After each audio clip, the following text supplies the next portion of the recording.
Shabbat Shalom. Happy Sabbath. We're thankful that Yah has spared our lives, and we're here to give him thanks and to give him praise. This morning in our study, we want to look at the subject, the consequences of a perjured faith. The consequences of a perjured faith. Now, the crime of perjury ordinarily occurs when someone under oath, knowingly and with the intent to mislead others, makes a false statement during a court case or legal proceeding. During the statement that we make through baptism, that we're going to be obedient to Yah and follow Yeshua, in not doing so, that said statement becomes perfidious. And it is then the material to the subject of our apostasy, and indeed the judgment. So turn with me to the book of Timothy, 1 Timothy, and we will look at the first, well, not the first, but the fourth portion and the first verse. But the Spirit distinctly, that's the Ruach, distinctly says that in the latter times, some shall fall away from belief, paying attention to misleading spirits and the teachings of demons. The Ruach says that in the last days, some people will leave the faith. They will be members of their churches, but they will not be in the faith of Yeshua. Are you with me? This is the Ruach, the Holy Spirit is speaking here. And the Spirit says, in the last days, people will be in the churches, but they will not be in the faith. And so there is this religious interplay between what I would call the curiously liminal and the subliminally insonant.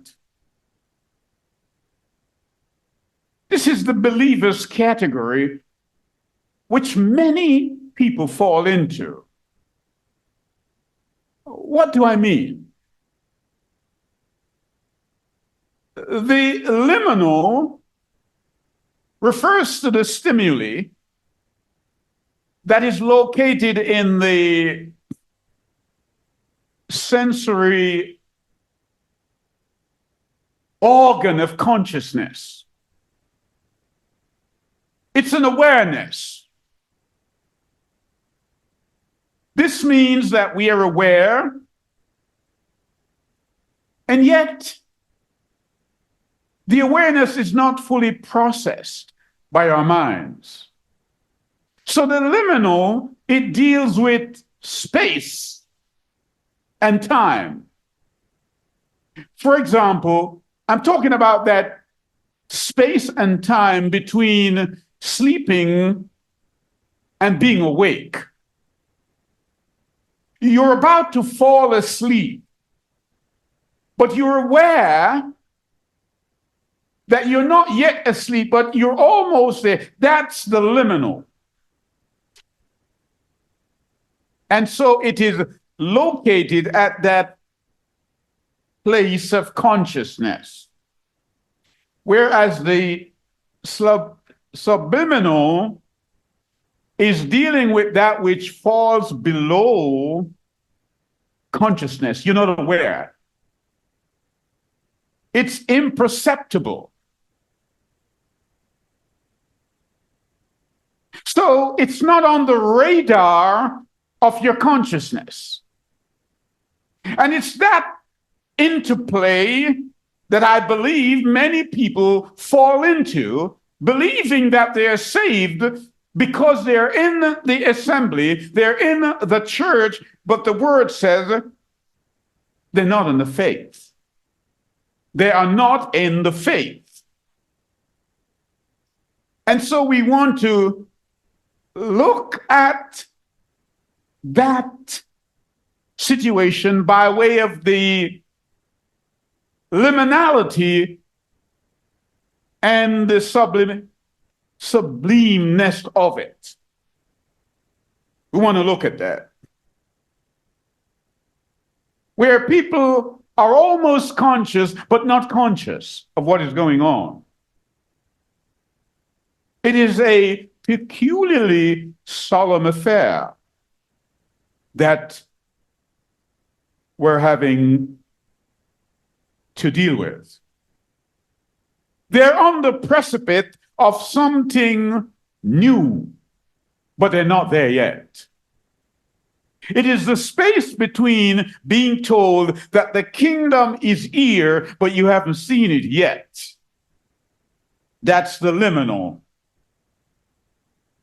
But when it comes, as John sees it in chapter 21 of Revelation, then you see it. So many of us live in that space, that time where we are partially aware. That's where we are. And this is what the Ruach addresses, saying, in these times, the now time, the latter time, many will leave the faith of Yeshua.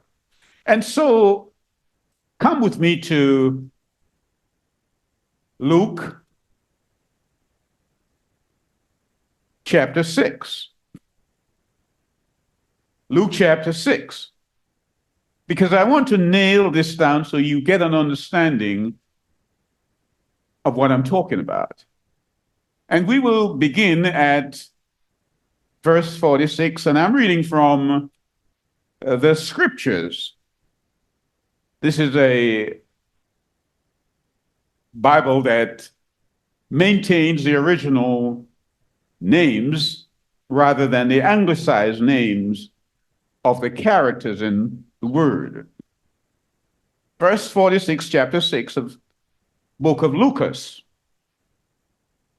But why do you call me master, master, and do not do what I say? Why? Everyone who is coming to me and is hearing my words and is doing them, I shall show you whom he is like. He is like a man building a house who dug deep and laid a foundation on the rock. And when a flood came, the stream burst against that house, but was unable to shake it, for it was founded on the rock. But the one hearing and not doing is like a man who built his house on the earth without a foundation, against which the stream burst, and immediately it fell, and the ruin of that house was great. So the question here, this perennial question, it's dangling like a past participle. Why do you call me master? Master. And noted in scriptures, when you call someone by their name and you replicate the name, you're showing that you have more than a casual relationship with them. Martha, Martha, Yeshua asks, Abraham, Abraham, Jacob, Jacob. And so when you replicate the name, you're demonstrating that that relationship is intimate, deep, and it's not casual. And so he's saying, why do you say master, master? Because you're really saying that you belong to me. And if you belong to me, why don't you obey me? When I say that you ought to keep the 7-day Sabbath Kodesh holy, why do you choose the first day of the week? When I ask you to keep the feast days in their season, why do you say they're done away with? And you give me Christmas and you give me Easter instead, but you call me master, then where is my honor? That's the question. And so what he is saying is that you have perjured the faith. You make a claim, but your practice is not consistent with that which you have stated. Your spoken theology is not the same as your lived religion. You've lied, perjured yourself. And there are consequences for a perjured faith. So now come with me to Matthew chapter 7. Matthew chapter 7. And we will look at verse 36.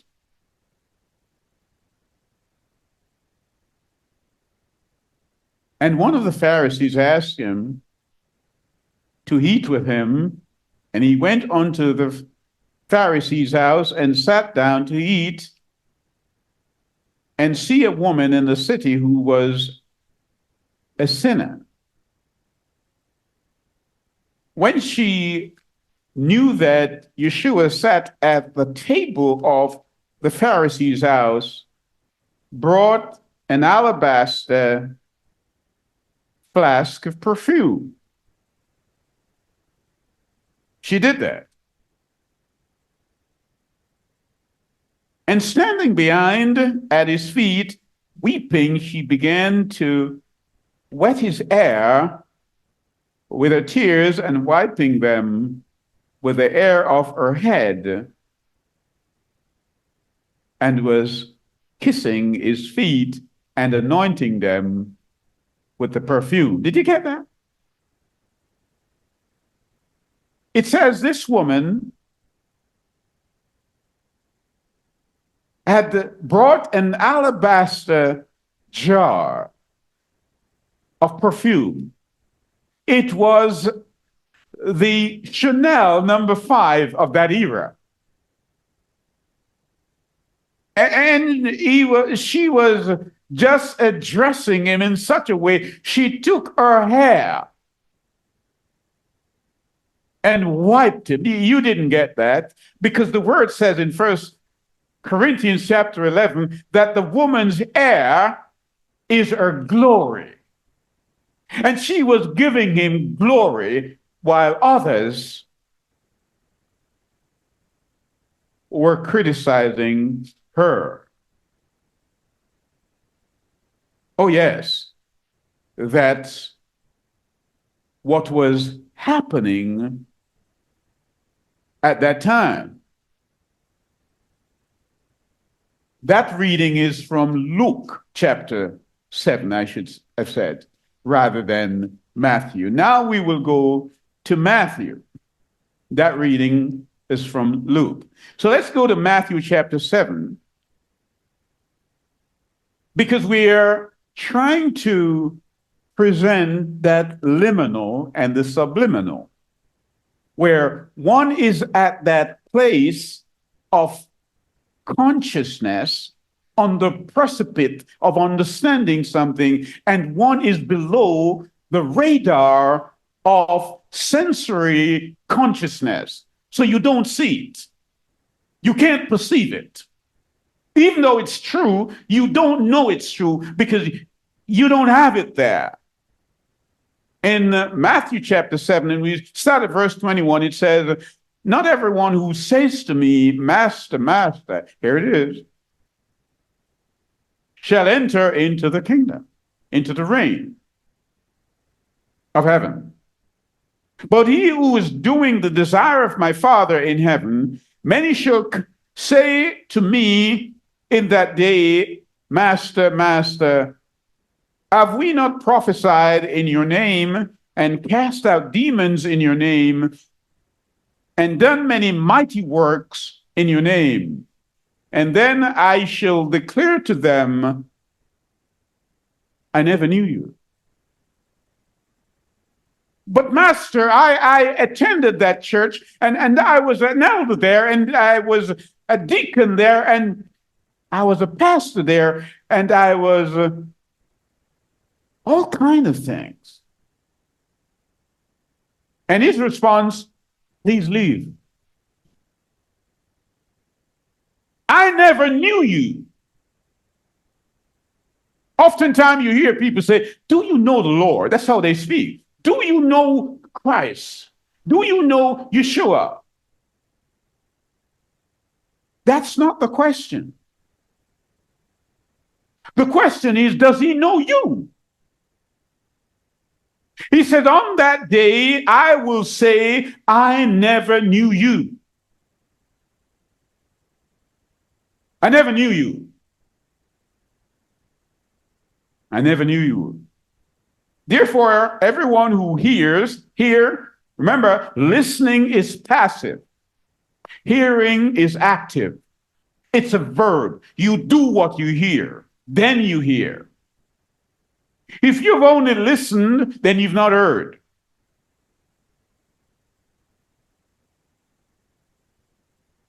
Therefore, everyone who hears these words of mine and does them shall be like a wise man who built his house on the rock, and the rain came down, and the floods came, and the winds blew and beat on the house, and it did not fall, for it was founded on the rock. And everyone who hears these words of mine and does not do them shall be like a foolish man who built his house on the sand, and the rain came down, and the floods came, and the winds blew, and they beat on the house, and it fell, and great was its fall. And it came to be, when Yeshua had ended these words, that the people were astonished at his teachings. For he was teaching them as one possessing authority and not as the scribe. That's what master is. One who has authority. And so he wants to know, why is it that some people call him master, master, but they don't do? And so this is the interplay that we're dealing with. And that's why he said, "Go therefore and teach all nations, baptizing them in the name of the Father, the Son, and the Ruach." Now, when he said baptize them in the name of the Father, the Son, and the Ruach, what is he saying? We've looked at this many times, but we just want to emphasize the point that he did not say go and baptize them in the titles. Father is a title. Son is a title. Holy Spirit, a title. He says in the name, singular, meaning that all three has the same name. The Father's name is Yah.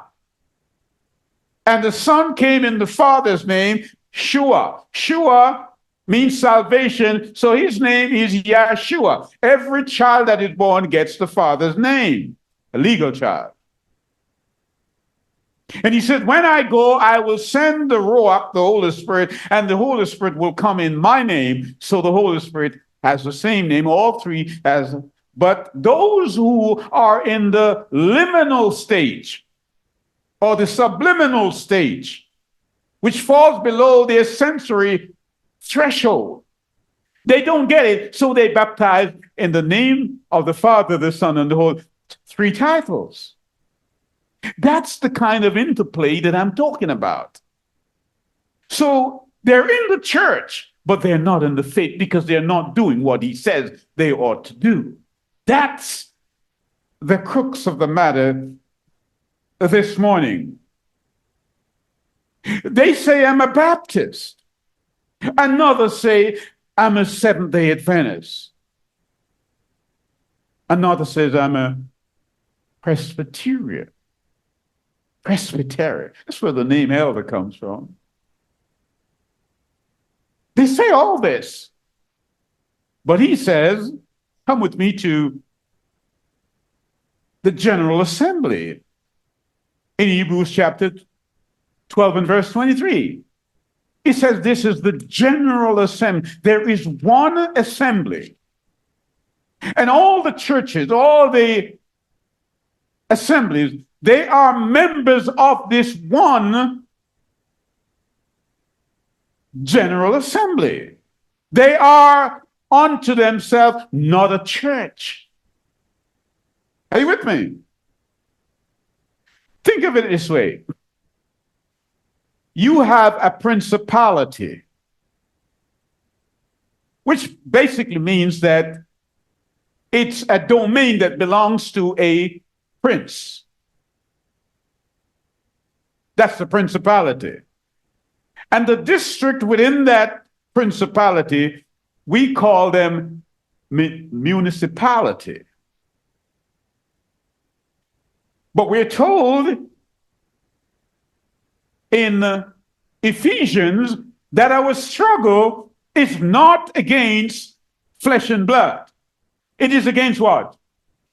Principalities and powers in high places. Meaning that you down here on earth, that's your municipality. And so your municipality is controlled by principalities and powers. And if it's of the evil kind, then they are the ones who influence you to do things contrary to what Yah has said, and therefore you are still in the liminal stage of life and the subliminal stage of life because you cannot conceive it because it's below your threshold of understanding. And so you are in the church, but you are not in the faith. You're not in the faith. And so Yah says, in Matthew chapter 16, that he's going to build his church, his assembly, on a rock. He's going to build it on a rock. Let's go to Matthew chapter 16.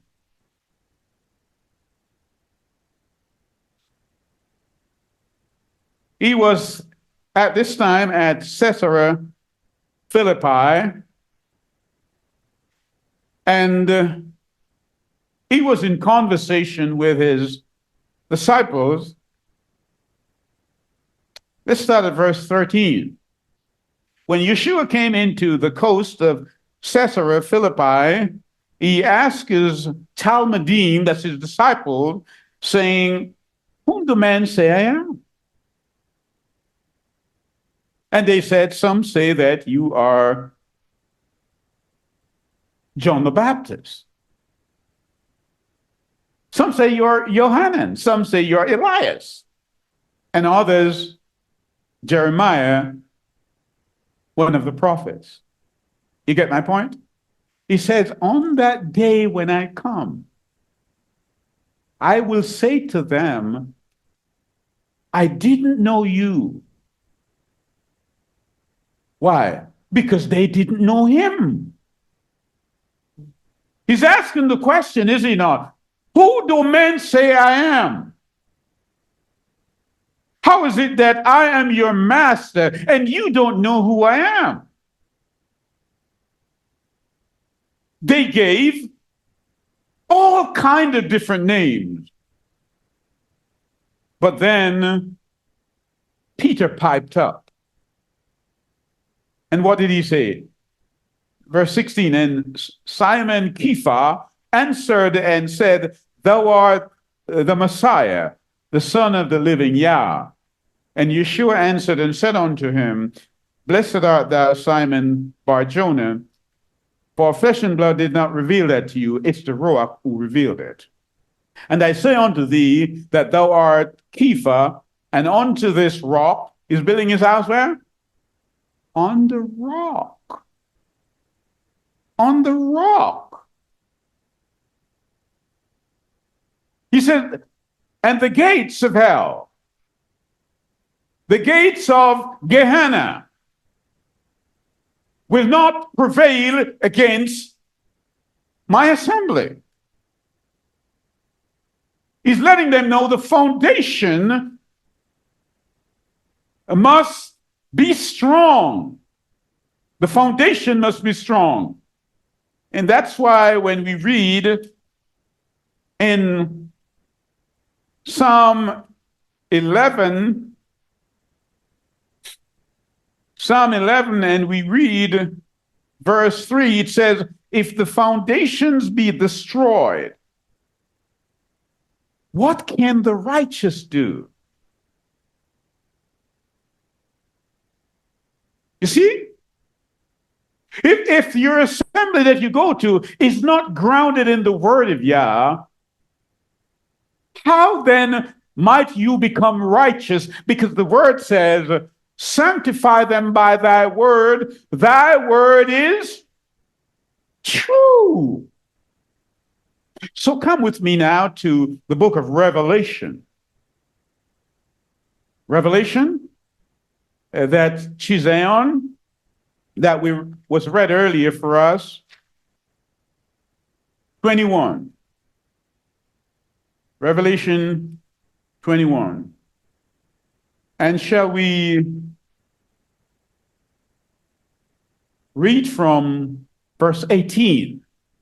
And the word says, and the building of the wall of it was of jasper, and the city was pure gold, like unto clear glass. And the foundations of the wall of the city were garnished with all manner of precious stones. The first foundation was jasper, the second sapphire, the third chalcedony,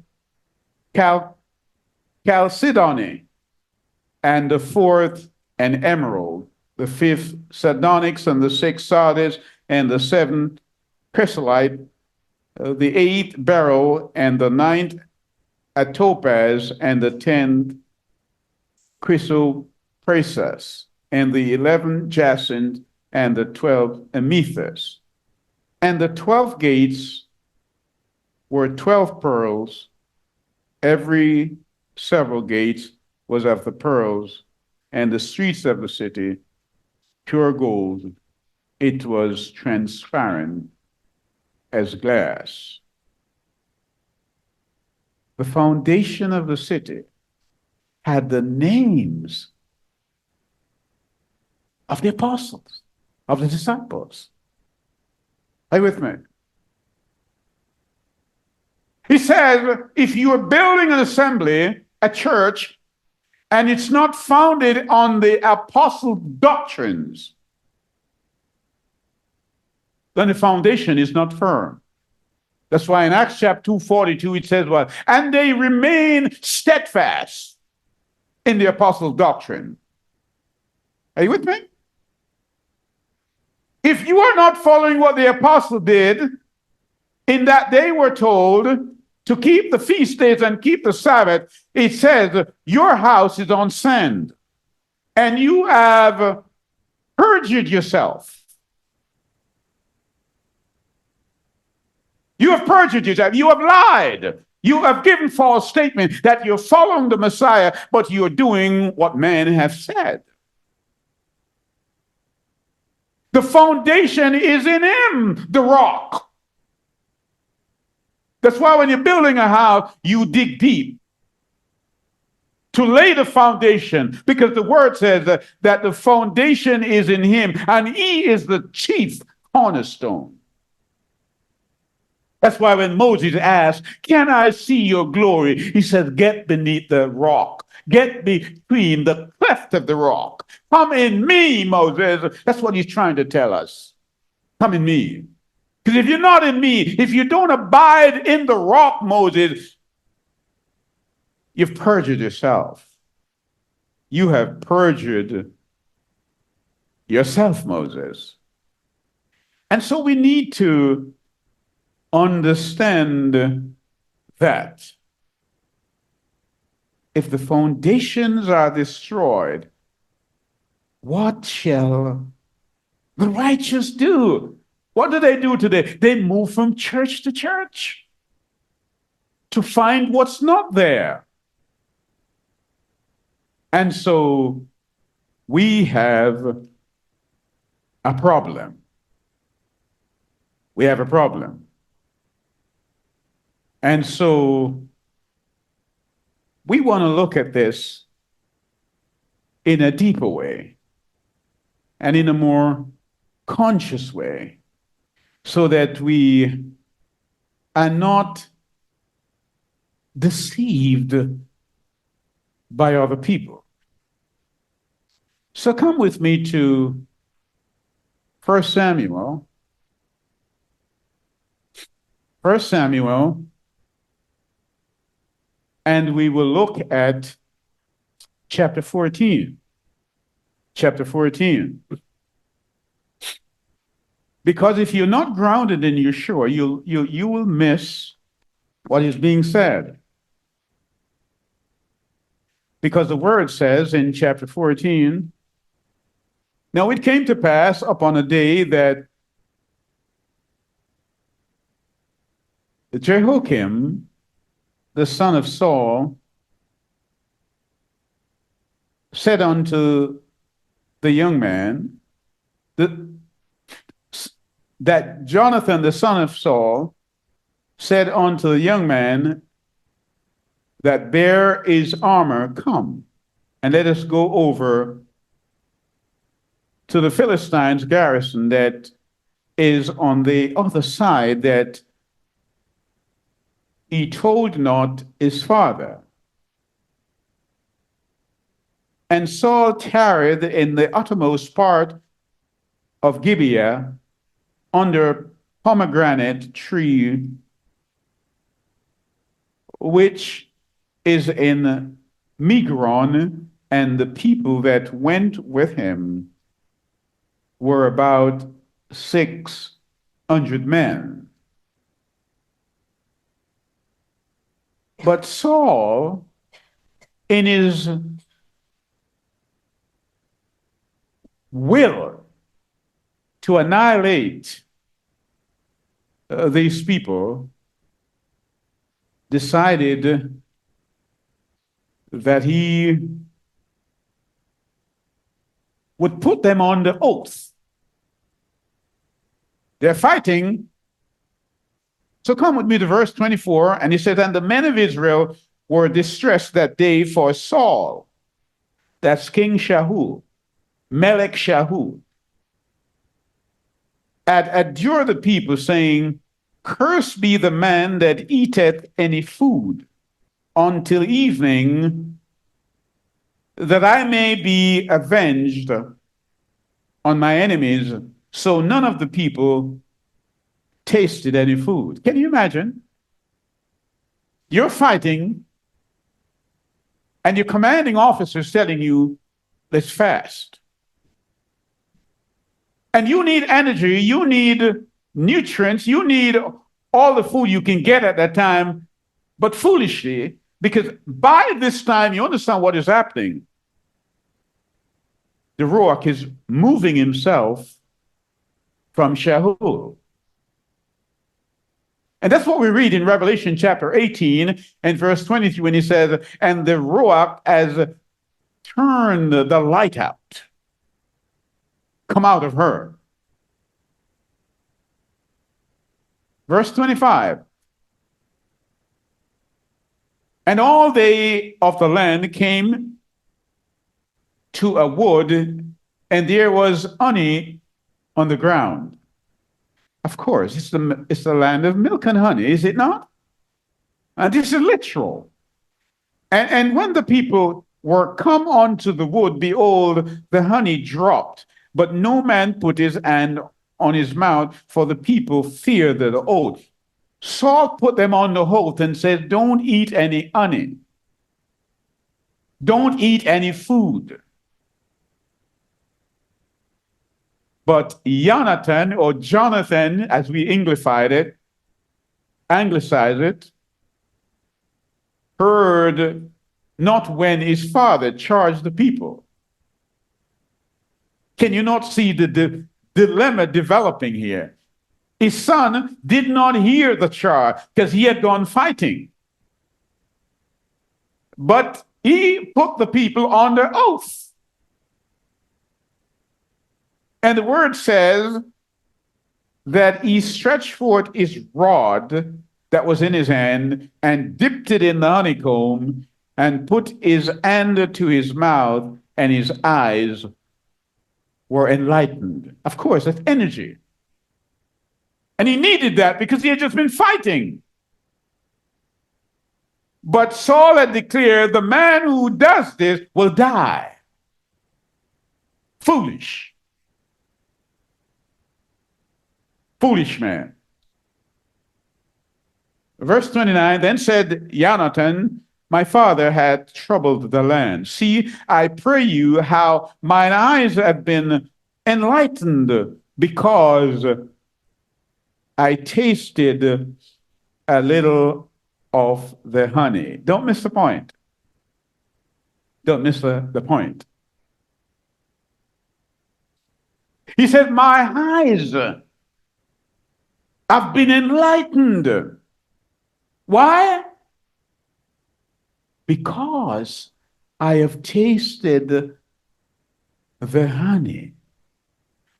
The physical comes first, but we're dealing with the spiritual application of this. He tasted the honey, and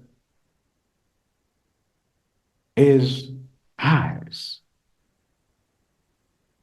were enlightened. Come with me now to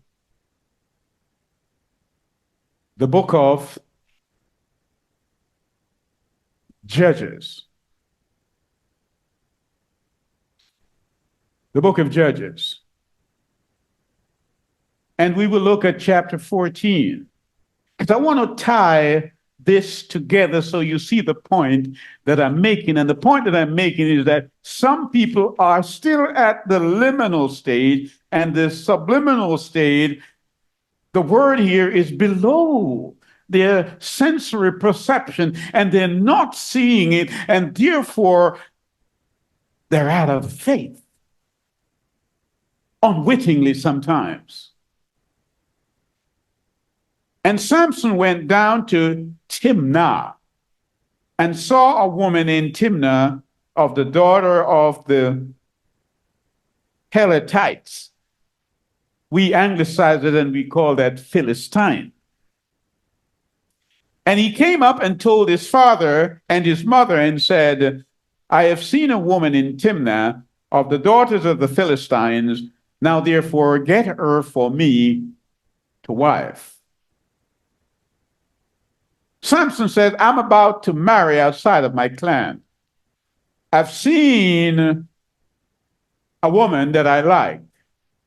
And his parents wants to know, is there no Hebrew woman that you like? Samson says, she pleased me well. Verse 5. Then went Samson down to his father. Then went Samson down and his father and his mother to Timnah, and came to the vineyards of Timnah, and behold, a young lion roared of him. And the spirit of Yah came mightily upon him, and he rent him as he would have rent a kid. And he had nothing in his hand, but he told his father and his mother nothing. He didn't tell them anything, what he had done. And he went down to talk with the woman, and she pleased Samson well. You better be careful when unbelievers please you well.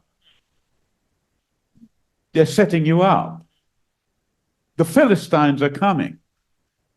She pleased him well.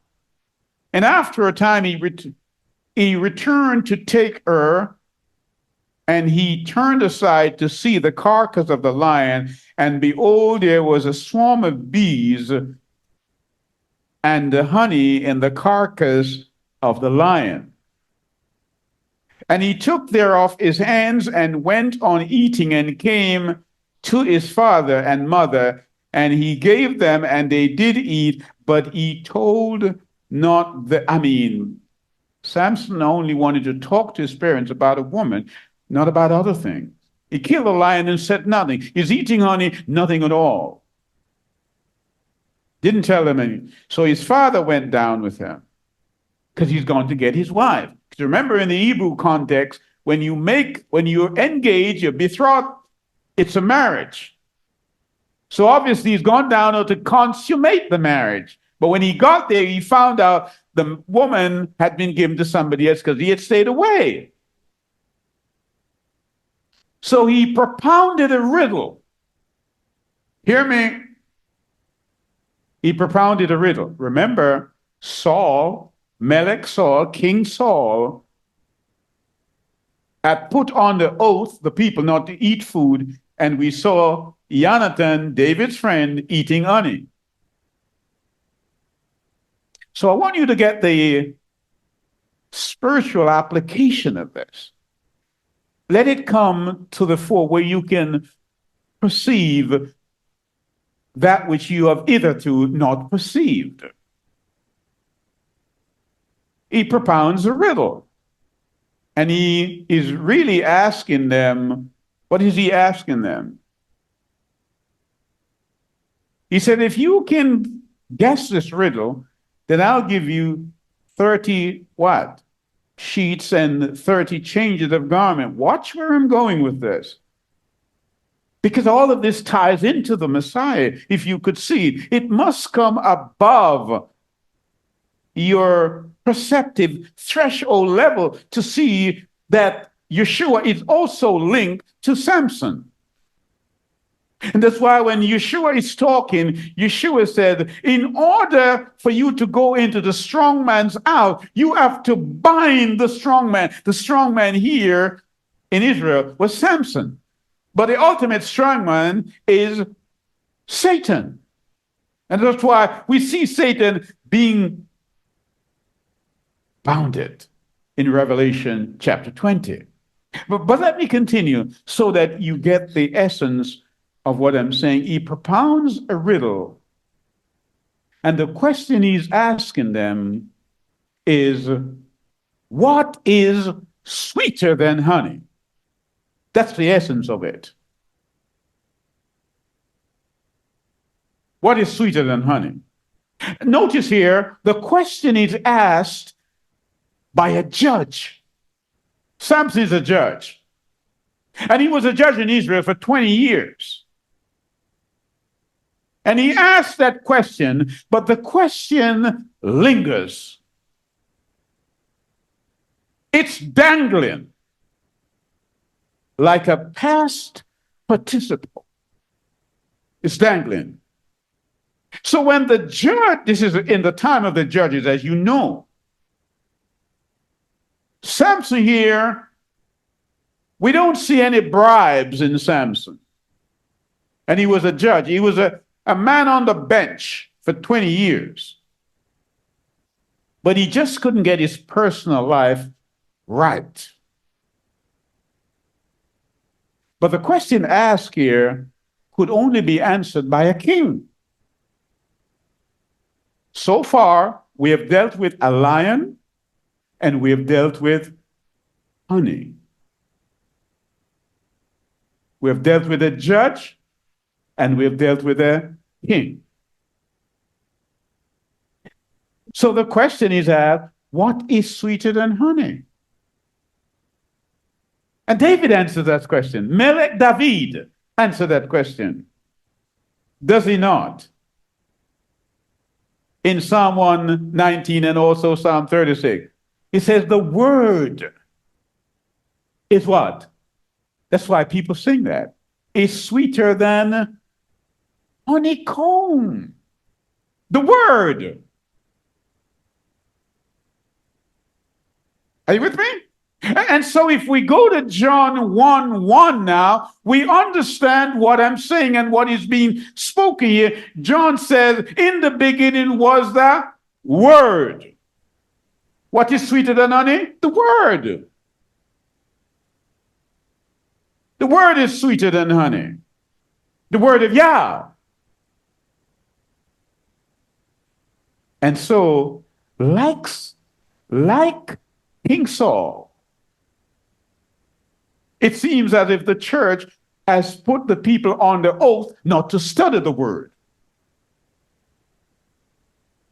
But there is a Jonathan in every congregation, is there not, who put his rod in the honey and tasted, and the word says his eyes, his pineal gland lit up.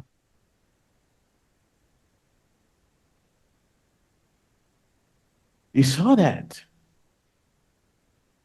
And so we're made to understand that the culmination of all this, who is the judge? John 5:22, the Father judgeth no man, but give all judgment to his Son, Yeshua. Who is strong? Who? Is there one stronger than Yeshua? Are you with me? And he is the honey, because he's the word. And it is on him we need to feed. And so we understand also the strength is also through the ox, the ephah. Notice what Samson said, Samson said, had you not plowed with my ephah, you would not have known. Because they threatened his wife, saying, if you don't plague him and get the answer, we'll burn you out. Hear me?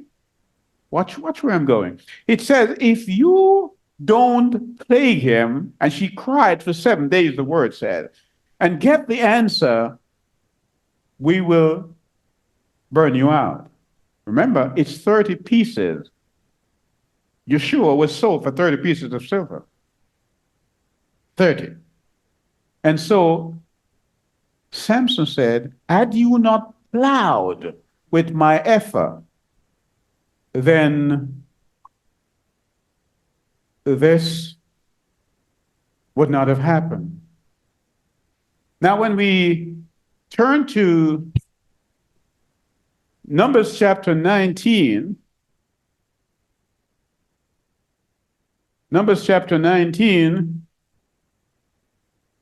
we read, and Yah spake unto Moshe, unto Aaron, saying, this is the ordinance of the law which Yah hath commanded, saying, speak unto the children of Israel that they bring thee a red heifer without spot, wherein is no blemish, and upon which never came yoke. Samson says, likened his wife to a heifer. Yeshua is the red heifer. And it's the red heifer who was burned outside of the city. and the ashes was taken. So everything you see lined up in Samson is related to the Messiah. But if it falls below your sensory threshold, you would not have seen this. And that's why in Israel today, they're searching all around to find a red heifer so that they could start to rebuild or to build a third temple.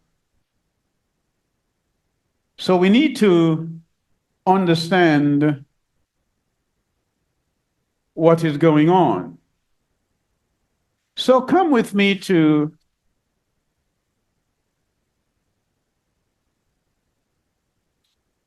and it came to pass. I'm really showing you how people who were chosen to be examples in righteousness, believing that they're saved, but they were out of the faith. We saw that with Samson. Now we're seeing this with Saul.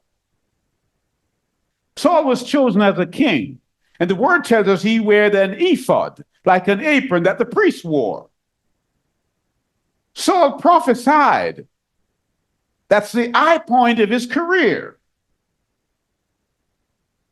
But he was now declining in character, in stature.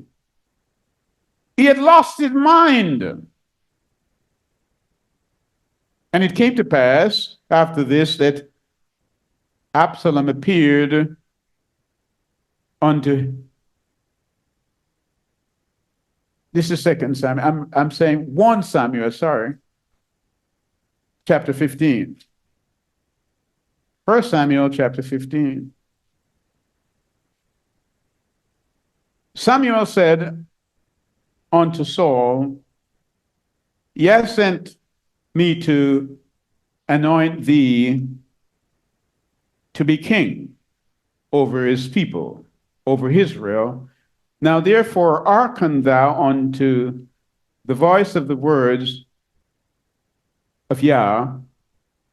Thus saith Yah of hosts, I remember that which Amalek did to Israel, how he laid wait for him in the way when he came up from Egypt. Now go and smite Amalek and utterly destroy all that they have and spare them not, but slay both man and woman, infant and suckling, ox and sheep, camel and ass. And Saul gathered the people together and numbered them in Telaim 200,000 footmen and 10,000 men of Judah. Saul, go and kill Amalek.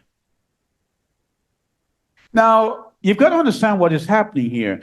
Amalek is the grandson of Esau.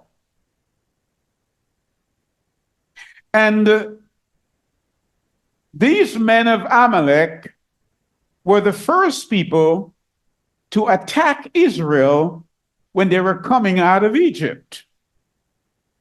And why would they do that, perhaps you ask? Because the same bitterness, the same vengeance that Esau had for Jacob to kill his brother, their descendants, the Amalekites, were carrying that for Israel. And yes, and I'm going to pay them. You're now talking about 400 years since Egypt. But that bitterness, that unforgiving spirit was still there, and they wanted to attack Israel simply because their relative Esau is their grandson, Amalek. So Yah said, go and destroy them. And the word says, that when Saul went, he didn't do as Yah said. He was in power, or he was in office, but he was not in power. He was in the church, but he was not in the faith. That's King Saul. The word here says, verse 13, and Samuel came to Saul, and Saul said unto him, Blessed be thou, O of Yah, I have performed the commandment of Yah. Did you get that? Let's look at it another way. Yah says, remember the seventh day to keep it holy. In Leviticus chapter 23, he says, keep all my feast days. He said, all these are my feast days. I will begin with the seventh-day Sabbath. The people say, that was a nice sermon on Sunday. Samuel said, what did you say? Did you not keep the Shabbat? Saul is told, go and annihilate the Amalekites, kill Amalek. He's not done that, but he comes and he said, I have performed everything. I've worshiped. And Samuel said, what meaneth then this bleating of sheep in mine ears, and the lowing of the oxen that I hear? Huh? Let's say it another way. If you have performed the duties that Yah said to be done on the Sabbath, why were you not in the assembly on Sabbath? Why were you not worshiping, but you go on the first day of the week? That's the bleeping of the first day people's sheep. And as Samuel, I'm asking the question, you've not done what Yah says. You've not done it. So you're in the church, but you're not in the faith. That's what's happening in the last days. Just like King Saul. So let's read on. And Saul said, verse 15, they have brought them from the Amalekite, for the people spared the best of the sheep and of the oxen to sacrifice unto Yah. Did you hear that? Yah says, destroy everything. They say, we have kept the best to worship him. The people say, we didn't keep the Sabbath, but we have Sunday, the Lord's Day, and we're going to give him the best. Samuel said, this thing seems to have slipped below your threshold level of understanding. You're not even in the liminal stage. It is subliminal. It's below your range to comprehend what is being said. That's what he's saying. Verse 16. Then Samuel said unto Saul, stay, and I will tell thee what Yah has said to me this night. And he said unto him, say on. And Samuel said, when thou wast little in thine own sight, wast thou not made the head of the tribes of Israel? And Yah anointed thee king over Israel. So, when you were looking for your father's donkey, you did not have any conception about rulership or kingship. And I made you king over this Israel, and you came from the smallest tribe, the Benjamites. Did that mean nothing to you, Saul? And when Yah sent thee on a journey and said, go and utterly destroy the sinners, the Amalekites, and fight against them until they are consumed. Wherefore then didst thou not obey the voice? When Yah says keep the Sabbath, why you give him Sunday? Saul? Jeroboam? Why you change the day of the feast? Why? When Yah said don't yoke yourself with an unbeliever, did you hear me? Because we are still thinking of Samson here, because the red heifer is whom we are yoked with. So when Yeshua said, don't yoke yourself with unbeliever, Samson said, because you plowed, you yoked yourself with my wife. That's why you got the understanding. Don't do that.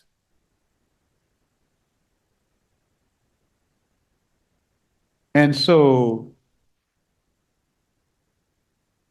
verse 20, and Saul said unto Samuel, yea, I have obeyed the voice of Yah. Did you hear that? It is glaringly obvious that you're not keeping the Sabbath, but you're keeping Sunday. You're not keeping the feast days. So you invoke James 2:10 that says, if you offend in one point, you're guilty of all of them. Saul says, I have obeyed. Do you not hear that today? Oh, we can keep any day. This is so.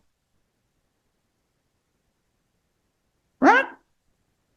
Let's read it again for emphasis. And Saul said unto Samuel, yea, I have obeyed the voice of Yah, and have gone the way which Yah said to me, and have brought Agag the king. Yah says, kill him. Saul said, I brought him. Can you not see the inconsistency here? And I'm drumming this point out so that we don't miss it. Remember the seventh day to keep it holy. Keep the feast days, all of them. Saul says, I have obeyed. Yes, it's kill the king. He said, I brought him.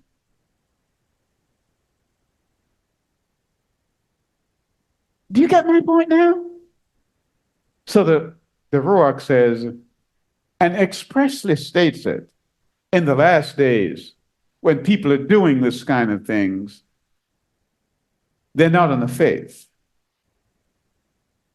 He said the foundations are the apostles and the prophets.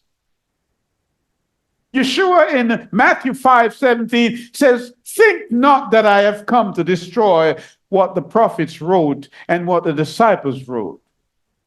Think not. It is inconceivable that you would think that. Don't even conceive the thought. And the church says, the Saul-like church, oh, they done away with. And listen to him now in verse 21. He's blaming other people now. But the people took the spoil, the sheep and the oxen, the chief of the things which should have been utterly destroyed, to sacrifice unto Yah, thy Elohim in Gilgal. And Samuel said, listen to what Samuel said, because this question is a perennial question. Hath Yah have more delight in burnt offering and sacrifices than he does in obeying obedience? How do you have a faith without obedience? Tell me.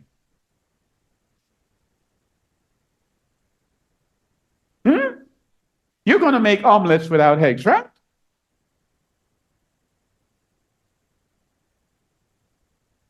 You do not have a faith if you're not obeying what the word says. I don't care how many members are in your church. I don't even care how well the pastor can preach. It matters not how much tithe you collect. That's not your righteousness. Your righteousness will cause you to tithe, but tithing will not make you righteous. We've got to understand that. So, darkness, the word wants us to know, is not the absence of light, this kind of light, but it is the absence of the presence of Yah in your life.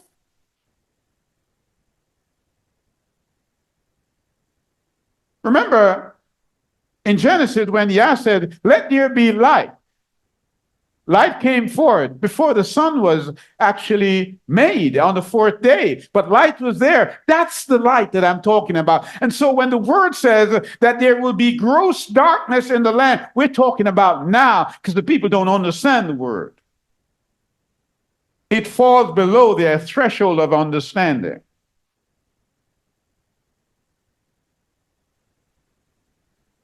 And the word says, and Samuel said, verse 26, unto Saul, I will not return with thee.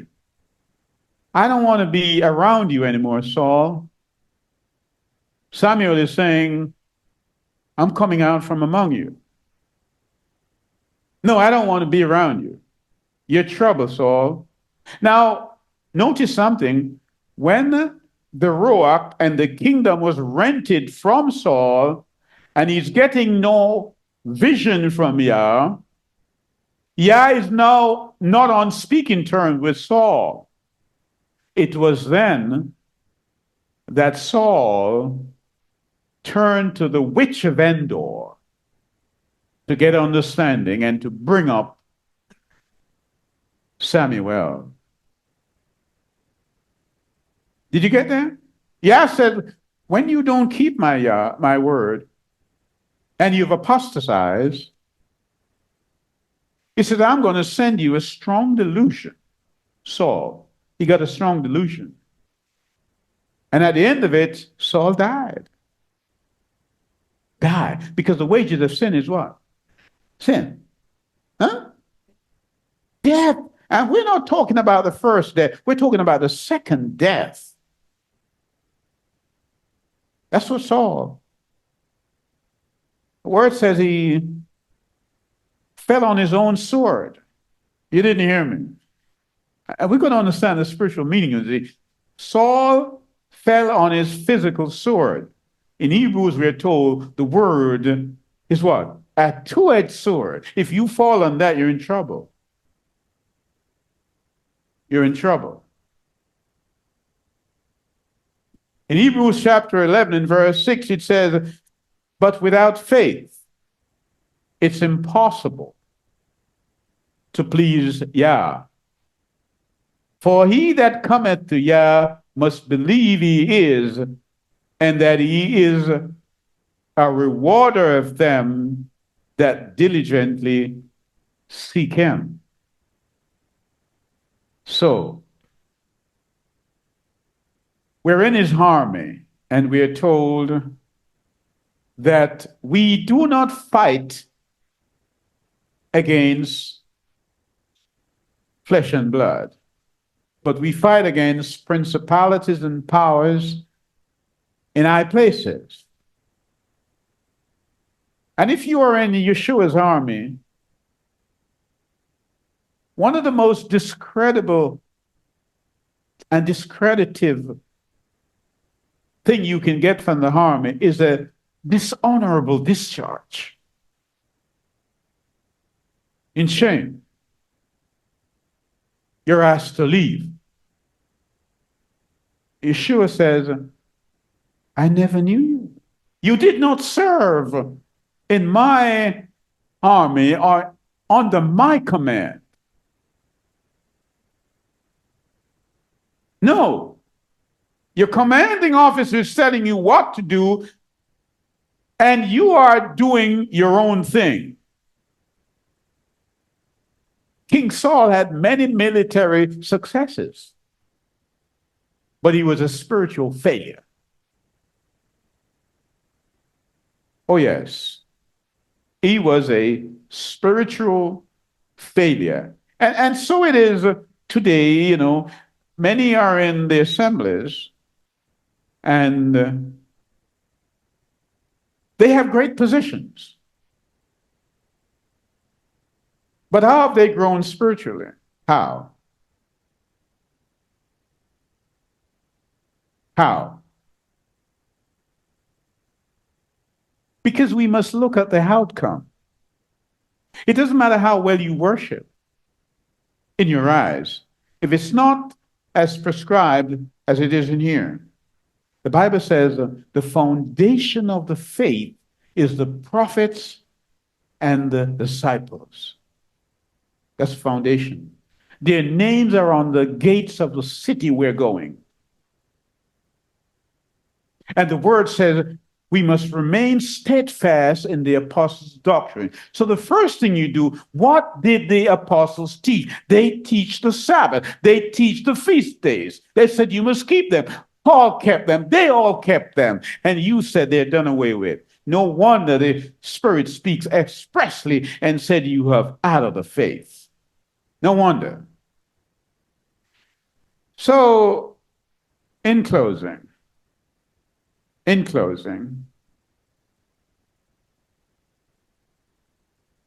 be like Samson. He's an aged man now. He realized that he'd messed up. He had fallen asleep in Delilah's lap.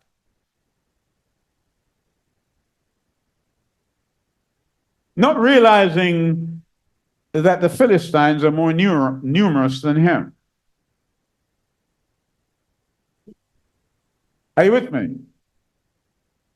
In Psalm 19:10, we read, more to be desired are they than gold, yea, than much fine gold, sweeter also than honey and a honeycomb. That's a word. David is writing. So the question that Samson asked the Philistines, David answered it. What is sweeter than honey? The word. The word. The word is sweeter. And David writes, the law of Yah is perfect. It's what? Perfect. What does it do? Converting the soul. The testimony of Yah is sure. Making the wise, what? Making wise the simple.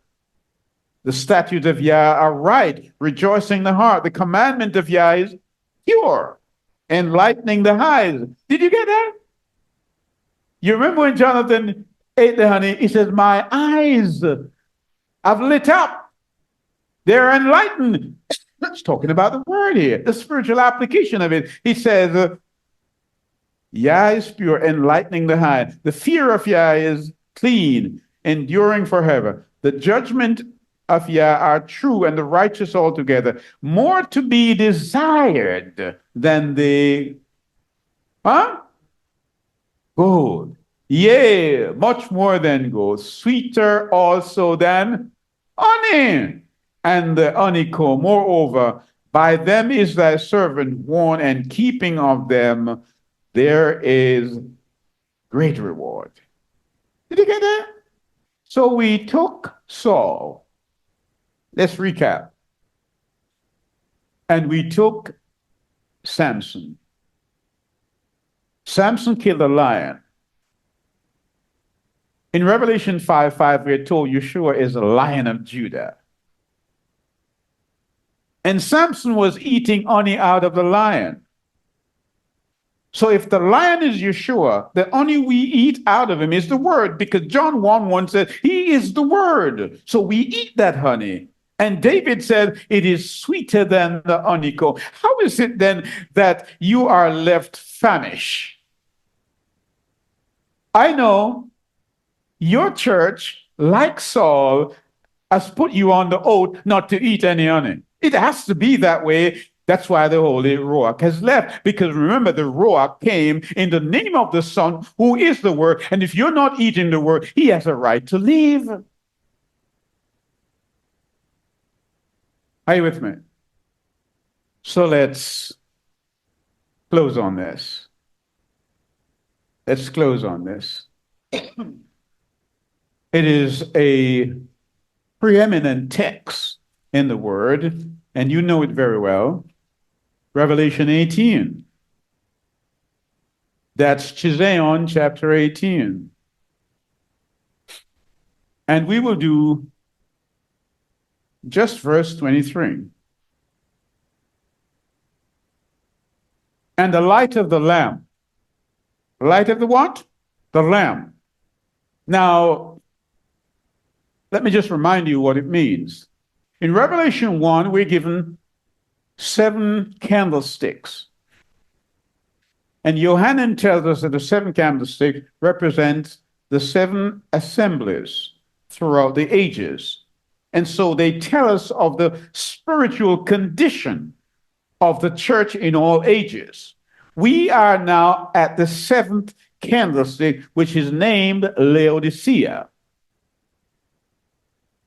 We start at Ephesus, we go to Smyrna, then we go to Pergamos, and we go to Thyatira, and then we go to Sardis, Philadelphia, Laodicea. We're now in Laodicea, meaning we're under the 6th seal. There's only 7 seals. The 7th seal, when it opened, that's the coming of Yeshua. If that doesn't deter you from doing wrong and encourage you to do right, you are living under the 6th seal, meaning you and I are living on the 6th day of the week. Remember, one terrestrial day, 24-hour day, is equal to 1,000 celestial years. So we are now in the 6th millennium, which is the Friday, if you want to put a name on it. That's where we're living. It's preparation day, church. You're going to keep the Sabbath, which is the millennium. You have to prepare now. So we are living Friday here, the 6th day of the week. And on the 6th day of the week, we are told here, quite glaringly, the light has gone out. Let's read it again for emphasis. Verse 23. And the light of the Lamb, that's the church, that's the assembly, shall not shine at all in you anymore. And the voice of the bridegroom, who is the bridegroom? Yeshua, just like Samson was the bridegroom down in Timnah. Yeshua is the bridegroom here. You won't hear his voice. Again, it's preparation time. And you won't hear the voice of the bride. Not going to be heard. For your merchants were the great men of the earth. For by their drug sorcery, as we have studied here, the Greek word for sorcery is pharmakia, pharmacist. It says, when this is happening, these would be the great men of the earth. And we saw that during the COVID period, when the churches were closed, meaning the light had gone out. You all saw it. If I had come to you and say that, you wouldn't believe me. But you can't deny what happened, that worldwide the churches were closed. The candlestick was put out. It's there. It was put out. And guess what? Who closed it? The government. And then they say, all right, you can come back now. And it amazes me. It really does amaze me that Elijah is a prophet. And he's preaching against the behavior of King Ahab, whose wife is Jezebel. You didn't hear me. I said King Ahab's wife is Jezebel. And when we read in Thyatira, Yeshua said, I like your charity, but your teacher is Jezebel. And before that in Pergamos, who was their teacher? Balaam. So when the church lost its love in Ephesus and went into persecution in Smyrna, Balaam began to teach in Pergamos. Are you with me? And even Balaam's donkey understood Balaam more than you do, because what is being taught falls below your threshold level of understanding, says the word. If we could only get ourselves up to the liminal stage, that place where we kind of semi-conscious, we could see room for growth. But when it falls below that threshold level, the subliminal stage, I wonder whether there is hope. Whether there is hope. But Samson says his hair begins to grow now. And the Philistine had forgotten that his hair was a symbol, not the source of his strength, but a symbol. It was the covenant agreement that he had with Yah. And so he held the two pillars of Dagon's temple when they were having their party that day. And he cried out, try me one more time. Perhaps today you look at your own life. You recall how you meddled with the Philistines of your time, the contemporary Philistines. You remember that? How you parted with them and you chose their men and their women. And how circumstances tied you up because you fell asleep in their Delilah's lap. Think of that. And now you can hardly see. In fact, you're not seeing, because the word says Laodicea is blind, naked, wretched, poor. Yes, you have much money, but you are poor. You are the poorest billionaire that I've ever seen, because you don't have the spirit of Yah. That's what the word is saying. Samson recognized that. The contemporary age that we live in think money is all, and your qualifications. I don't read anything in the book of Revelation that says you go into the kingdom because you have a double master's or a PhD. Your character. Samson says, try me one more time. And the Ruach came up on him, and he pulled that system of corruption down. And the word says he killed more people on that day than all the time that he fought with the Philistines. If I could only get a jawbone of an ass, perhaps we could do some damage, don't you think? So let us feast upon the honey that is in the Lion of Judah, which is his word. In Yeshua's name I pray. Amen. Amen.